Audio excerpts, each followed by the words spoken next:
এখানেই সেবন করে, কাছে কিনেও করে। মাদক ব্যবসায়ী ও মাদকসেবীদের ধরিয়ে দিতে স্থানীয় জনসাধারণের সহযোগিতা চাইলেন লালমোহন থানার ওসি মোহাম্মদ অলিউল ইসলাম। বৃহস্পতিবার বিকেলে তিনি লালমোহন পৌরসভার নয়ানীগ্রাম সমাজ কল্যাণ সমিতিতে মতবিনিময়কালে স্থানীয়দের কাছে এই সহযোগিতা চান। মাদকটা এখন এমনভাবে বিক্রি হয় যে বিক্রিটা পুলিশের পক্ষে নিয়ন্ত্রণ করা একটু কঠিন। ধরেন আপনি যে বিক্রি করে, এমন এমন লোক আছে মাদক ব্যবসার সাথে জড়িত, অথচ সে নিজে মা হয়তো বিড়িও খায় না, বাট সে আবার ডিলার। আমার কাছে এরকম তথ্য আছে, অনেক জায়গায় আমি পাইছি। বিক্রির ক্ষেত্রে ভূমিকাটা এরকমের যে আমরা হয়তো কিছু লোকের বিষয়ে আমরা আমাদের চেষ্টা করি তাদের কথোপকথন শোনার জন্য। তো সেক্ষেত্রে যদি বলে যে ঠিক আছে কথা হয়েছে যে মাদক এখন ওই অমুক গাছের গোড়ায় রেখে আসছি, এই গাছটা তো যে কিনবে আর যে বিক্রি করবে এছাড়া তো আসলে বের করা কঠিন। পরে ওসি নয়ানীগ্রামে মাদক স্পটগুলো পরিদর্শন করেন। নয়ানীগ্রাম সমাজ কল্যাণ সমিতির সাধারণ সম্পাদক উপজেলা যুবদল সভাপতি শাহিনুল ইসলাম কবির মাদক স্পটগুলো দেখিয়ে দেন।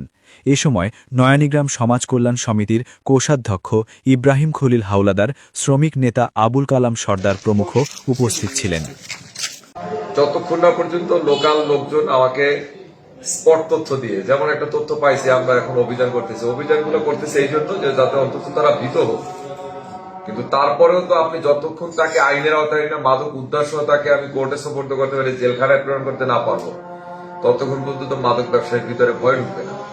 এবং সেক্ষেত্রে আপনারা স্থানীয় লোকজন যদি সহযোগিতা করেন আমরা এটা সম্ভব। কারণ পুলিশ, ধরেন আমি এখানে আসছি না, অলরেডি ধরেন আমার ধারণা যে আশেপাশে সন্ধ্যা ধরে গেছে যে ওসি সাহেব পুলিশ এলাকায় আসছে, যারা এই লাইনে আছে তারা তো সতর্ক হয়ে যায়।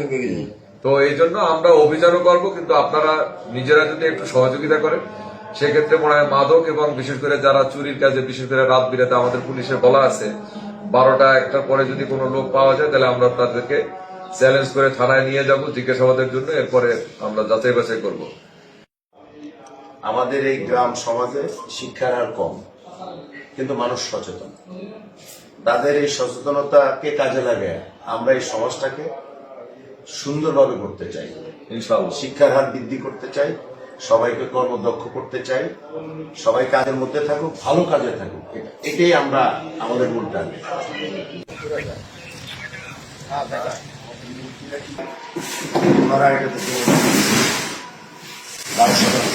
সেই জমির উপর তখন এই কালামদারও আছে সাথে, তখন ছিল আমাদের এটা এই সাথে উদ্যোগে এটা হয়েছে। এরপরে এটার মাধ্যমে সমাজ ব্যবস্থা পরিচালিত হয়েছে, খুব শক্তিশালী। আমাদের এখানে কিন্তু প্রায় 15,000 লোক বসবাস।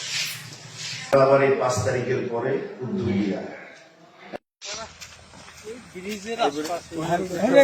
সামনে মাথা আর কি মাথায় দিনে